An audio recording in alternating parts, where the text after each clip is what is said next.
Welcome back, AP. All right, welcome back to it. Welcome back to your next flip after we're kind of like moving from imperialism and we're going into, Claire Kirsch, get ready, the start of World War I, right? We're going to be getting into the causes of World War I, the alliance systems that led to World War I in this. And now some of y'all, I'm sure, are probably thinking like, I thought we were going to talk about some of these violent revolts that happened in imperialist colonies. Yeah, we are actually going to talk about them, but we're going to talk about them in class. And we're going to talk about the Sepoy Mutiny of 1857 and the Boxer Rebellion of 1899 and 1901. We're going to talk about those things specifically in class because I think they're very, very important events that deserve to be talked about live so we can actually understand them a little bit better. But I will tell you this, okay? Go ahead and expect to get like into work mode tomorrow, right? We gotta go. We gotta get after it, okay? So the big thing about it, though, is we've got a lot of stuff to cover, but it's gonna be fine, and we're gonna get there, but I'll see y'all then. I'm gonna clip in this old flip that I made last year, and it's one of my favorites, probably my favorite flip I've ever made, one of them anyway,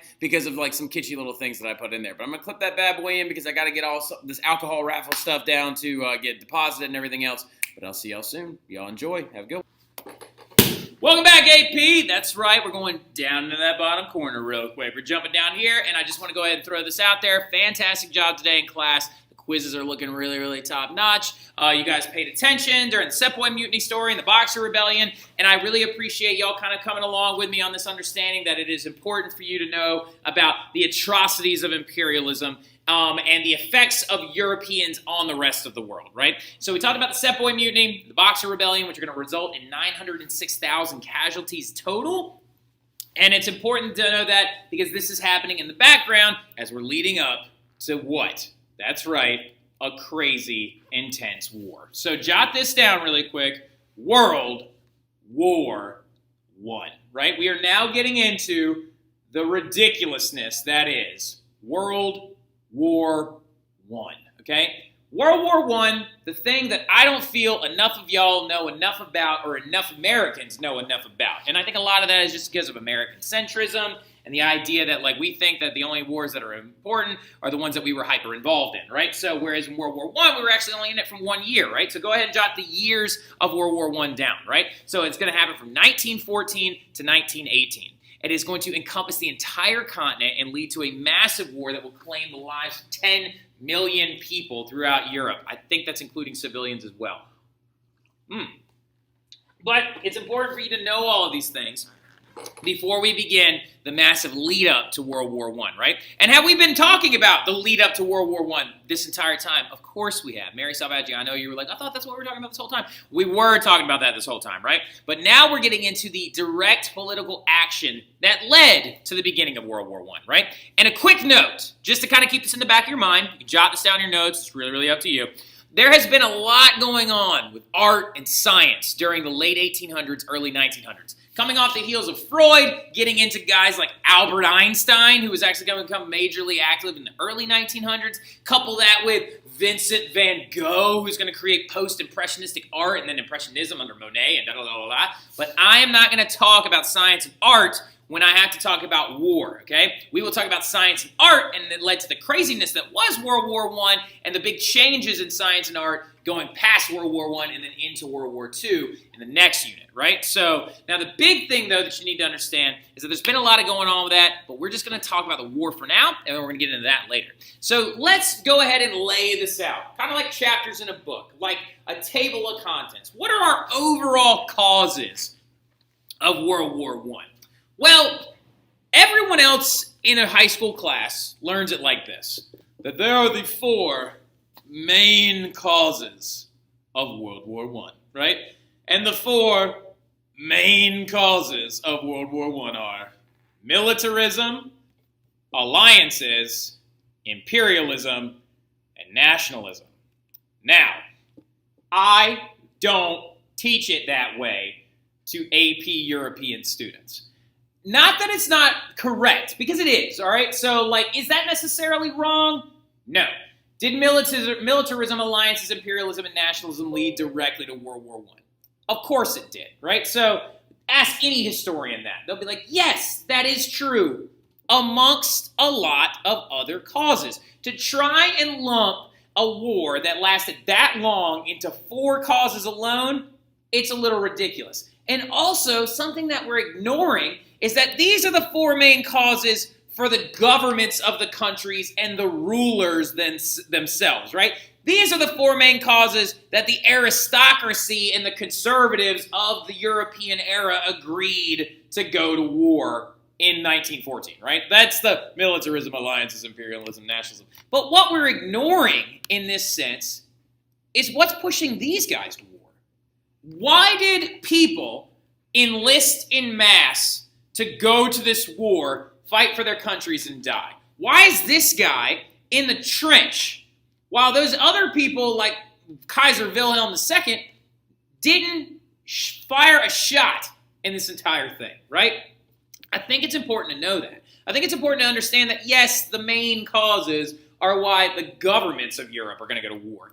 But, like, if you really look at it, and I'm stealing this from John Green, because I have looked this up, and he actually is 100% accurate. Historians are beginning to look at World War I as this thing that's like a road to war, right?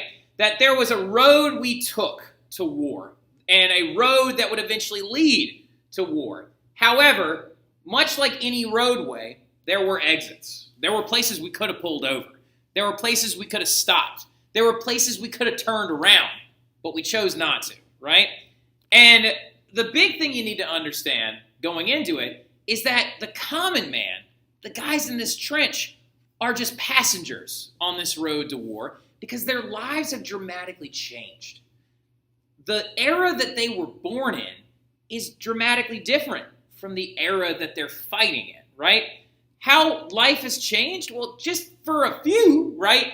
Their family structures have changed. Maybe early on, their mothers were told they're not supposed to go out and work, but then later on in life, they have to, right? So the Pandora's box in science has been forever changed because you got Freud analyzing these new family structures of the middle class and the fact that, like, you're having only a few siblings and your parents love you now and that could damage you and you could repress blah, blah, blah, blah, blah, blah, blah, blah, blah. And that, like, electricity is being generated now and telegraph lines are being laid, steam engine and steam-powered transportation and quinine medicine and all this other crazy stuff has just emerged out of this box and we can't put it back, right? Gender roles have changed.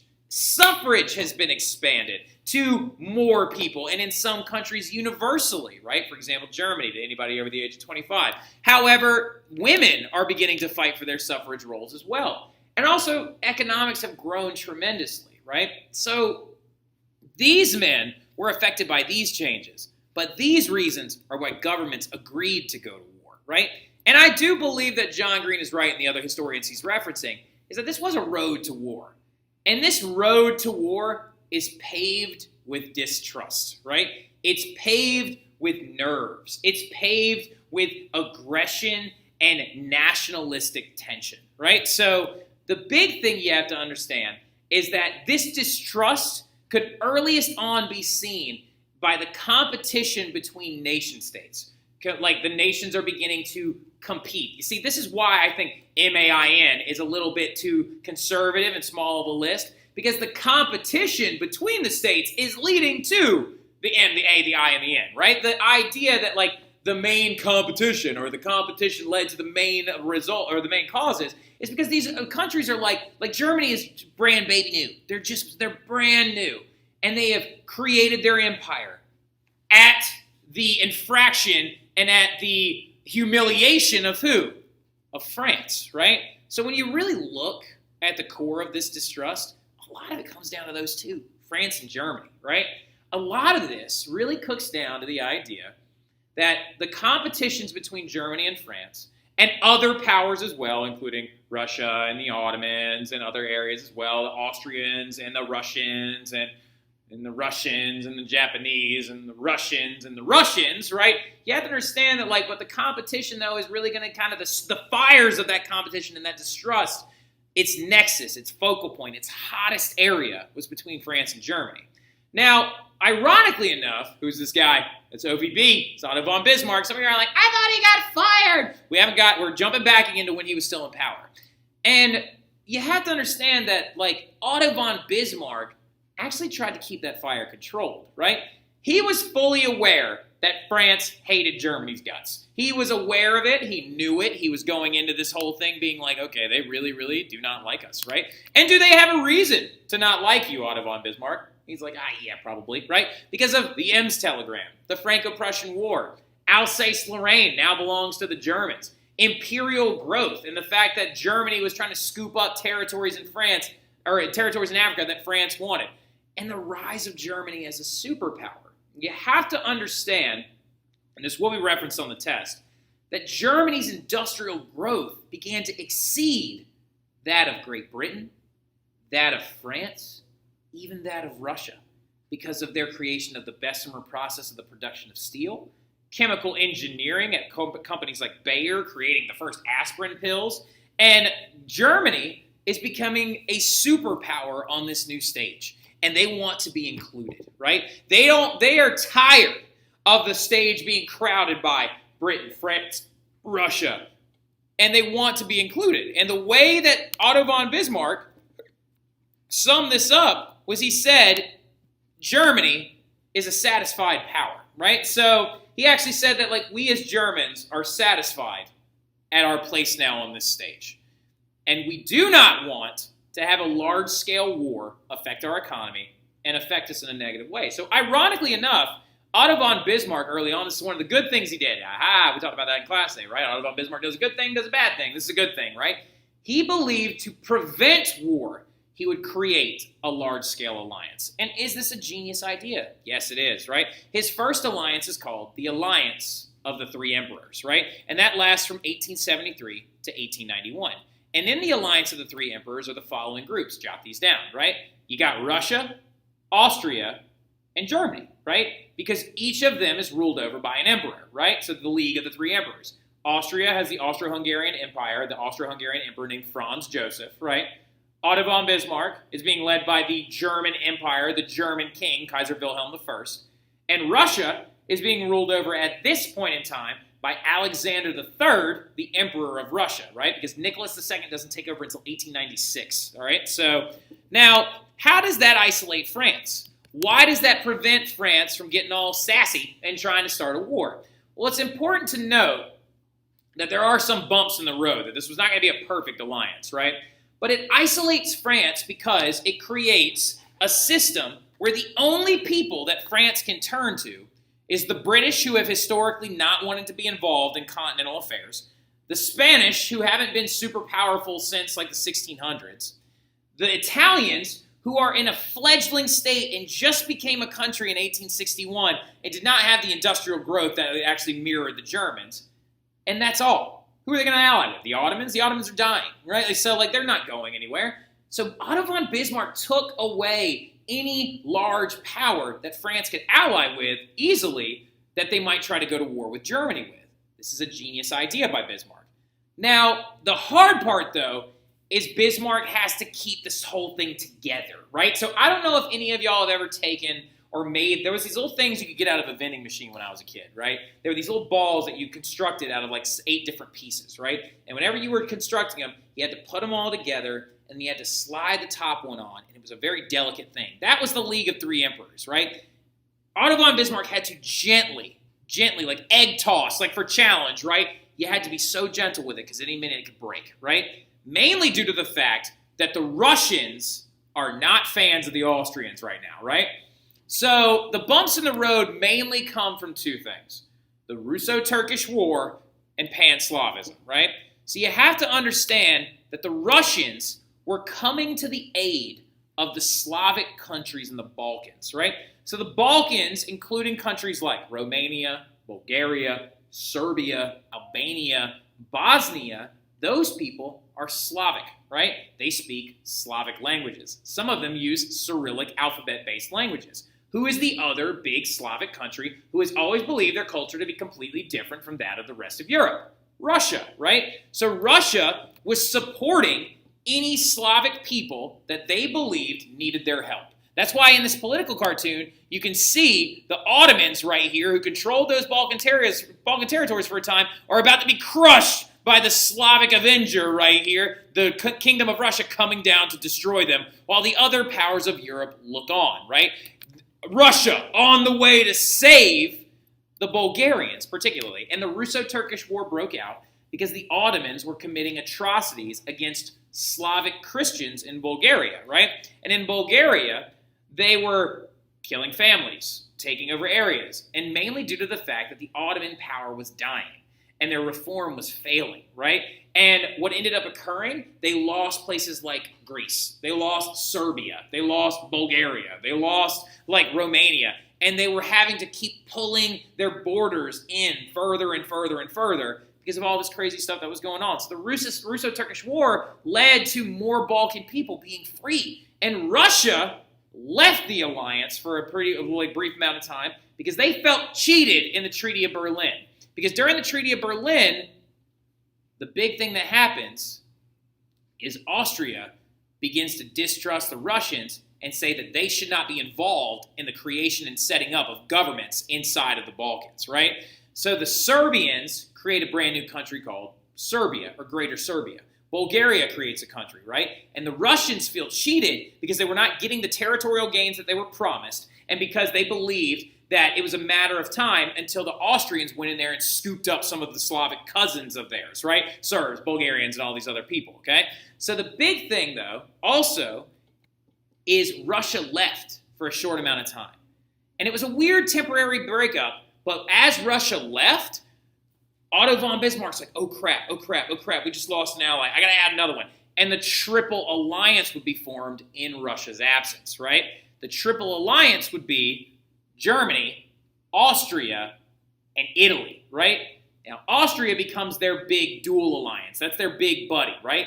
So the Germans were constantly trying to keep relations between the Austrians and the Russians firm, right? They wanted to keep them together. They were like, Otto von Bismarck was like, cool, can y'all hash this out? Come on, Alexander. Come on, Franz. Talk it over. Be buddies. Because when France is over there eating a croissant and looking at us weird, we'd like for them to not, they didn't want Russia to leave their alliance. So Russia did eventually realign when Bismarck promised the involvement of Russians in the creation of Slavic-based governments in the Balkans, right? And in 1887, the reinsurance treaty came in, right? And Bismarck's like, yes, let's go, right? And Russia re-enters the League of Three Emperors. However, notice really quickly the year. 1887, Russia re-enters the alliance. And then in 1888, what stupid, dead-arm weirdo comes into power? Kaiser Wilhelm II. And in that moment, when he comes to power, he sides with the Austrians instead of the Russians, right? Kaiser Wilhelm says, we don't need the Russians anyway, Otto. Your ideas are outdated, you old man, and you've been puppeting my father for years. So he forces Bismarck to resign, and he never reaffirms the alliance with Russia. Wait a second. That means... Wait, do you hear that? What is that? What's going on? Who's out there? Ah! That's right! France smells blood in the water. And now that Russia is available to be courted, what do? France swoops in and forms this thing known as the Franco-Russian Alliance of 1891, right? And creates a permanent bond between the Russians and the French. Now, they do it in a lot of different ways. The French promise to give them loans and money and imperial grants and weapons and things like that to kind of continue to help them modernize, because Russia is about to go through their second wave of modernization, right? They're giving them money to do these things, to help build Trans-Siberian Railway, to help them do these things. But the French are like a shark in the water. Look at this little French shark. Like, he's got a flag and a beret. All right, so now, it's like the French Jaws. It would be like Jaws. Like, so now, anyway, or actually it'd be like Donna, Donna, Donna, Donna, Donna, Donna, oh. All right, so anyway, but the big thing about it is it was commemorated even. The most ornate and beautiful bridge in all of Paris. This is called the Pont d'Alexandre III. This is literally a bridge named after Alexander III, the Russian emperor that signed the alliance. And guess what this is back here? Guess what that is? Guess what that is? That's the Hotel des Invalides. That is the palace where Napoleon's dead body is, and where all the poor people went to go get weapons to actually storm the Bastille with. Or not storm the Bastille with, but went and got the guns and then found out that the gunpowder was in the Bastille. That's that place, right? So, like, it's a very beautiful place. I can't wait to go there. Apparently it's gorgeous. It connects the Champs-Elysees to like the old Bastille area, right? So, but the big thing though is there's even more distrust now growing between Great Britain and Germany, right? Because if you're a German right now and you're Kaiser Wilhelm, you're like, maybe I can like court the British, right? If I can get the British on my side, it'll be fine. Oh, and also, I should be able to do this. Great Queen Victoria, I know her real well. We'll talk about that whole deal in class tomorrow. But Kaiser Wilhelm looks over at the British and they're like, yeah, I like that idea. Let's maybe go with them, right? But then something happens. And Kaiser Wilhelm, instead of being chill, enters into this thing known as the Anglo-German arms race, right? So Kaiser Wilhelm, being an emasculated, petty little turd, enters into this idea of trying to build ships as fast as he can. Because a guy, an American, named Alfred T. Mahan, that you will talk about in U.S. history as well, and you can jot his name down if you want, because it'll come up when you get to Mr. Wooderson's class, was an admiral of the U.S. military and an admiral in the U.S. Navy, and he actually came along and said, hey, the great dominance of power is not measured by how much stuff you can take or ship. It's measured by how large your navy is. We live in a post-imperial world. We must ship goods around. You need a navy to protect those shipments, right? And so Kaiser Wilhelm adopts this, and he begins to try and influx his navy and try to build up to be as big as the British. Well, the British then decide, oh, you want to try and make as many boats as we have? We're going to make a new boat, right? And that new boat was known as the HMS Dreadnought, right? Dreadnought as in it strikes fear at a ferocious speed, right? Like, so the Dreadnought was the very first full iron hull steel warship created by the British, and they begin to make these things as fast as possible. Now, the Germans are going to try and make as many Dreadnought class ships and things like that and build their navy up as well, but what ends up occurring is they can't make them fast enough. And the British link their national pride to the creation of these boats. There were actually these big chants that went on in the streets outside of Parliament to create more bills to fund more ships called We Want 8 and We Won't Wait, where they would be like, we want 8 more dreadnoughts right now, because it made jobs and created working stability for British people. And so the British are going to end up winning this arms race, but this creates a lot of distrust. And so Kaiser Wilhelm backs down and says, you know what we're going to build instead? Unterseebooten, right? So Unterseebooten is a U-boat, their new toy, also known as a submarine, right? So like they're going to try and readopt the idea of raiding people and go against Mahan's ideas and be like, oh, well, if we ever need to use them, we'll just use submarines to sink these dreadnoughts because they can't see them anyway. And sonar hadn't been invented yet. But wait a minute, hold on. You're telling me right now, Mr. Terry? Yes. That Germany lost their alliance with Russia. Then who came and go? Wait, what's that? Oh no, that's right, he's back again, right? That French shark shows up and realizes that Great Britain is now free to be courted, right? And they enter into this thing known as the Entente Cordiale between Britain and France, right? So Britain and France create a bonding alliance. That means France is allied with Russia and Great Britain and is looking over at Germany like it's a matter of time, tools. That's right. You can kind of look at this whole thing and say that France has a very heavy hand at starting this whole war, right? And then the Russo-Japanese War happens in 1905. Good big thing to remember that's on the back of your mind. And then the Kaiser makes everything even worse, right? When he has this thing known as the First Moroccan Crisis, right? So he starts a big snafu whenever he actually creates an issue in Morocco when he goes there because the French are trying to exert their control over this imperial colony. Morocco is in North Africa, right?